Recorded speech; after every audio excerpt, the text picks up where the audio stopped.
আমি ইন্ডাস্ট্রি। আপনি ইন্ডাস্ট্রিতে আছেন কেন, মানে আপনি কি হ্যাঁ করতে দেখুন, আমি ইন্ডাস্ট্রিতে আছি ওই কারণেই যে কারণে ভদ্রলোকেরা বিভিন্ন জায়গায় থাকে, মানে- সেটা হচ্ছে জল ঘোলা করার জন্য। আচ্ছা, আর আপনাকে দেখে বেশ ভালো লাগলো যে আপনি ভদ্রলোক পকেটে পেন রেখেছেন। পেন তো কেউ রাখেই না। না না, পেনটা অন্য কোনো কারণে রাখিনি।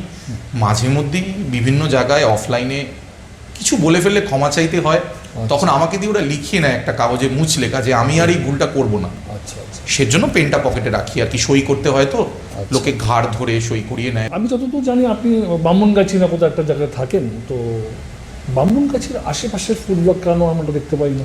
মানে আমার যে ফ্রেমওয়ার্কটা, যে পুরনো খাবার, পুরনো মাংস, পুরনো তেল, ঐতিহ্যের নামে ঝুল বেচা, মানে যেগুলোর বর্তমান কোয়ালিটি অরুণবাবুর দোকানের কোয়ালিটির মতোই, আচ্ছা। কিন্তু যেহেতু বাঙালি ইতিহাস ভালোবাসে তাই তাদের পাতিহাস বানিয়ে একটা সুরসুরি দেওয়া তাদের ভাবনায়, Okay. এই জিনিসগুলো আমার বড় পছন্দের। এটা যদি আমি বামুনগাছিতে করি তাহলে তো আমাকে রাস্তায় নেমে আসতে হবে, মানে ওই কারণ কিছু তো যে কোনো আপনি- 100 বছরের পুরনো দোকান, 80 বছরের পুরনো দোকান আপনি ইউনিক ভাবে প্রেজেন্ট করলে আমি সেটা নেব না। আচ্ছা আচ্ছা আচ্ছা, ওটা আপনাকেই করতে হবে। আমাকেই করতে হবে ওটা, বিকজ এটা আমার পথের দাবি। আচ্ছা আচ্ছা আচ্ছা।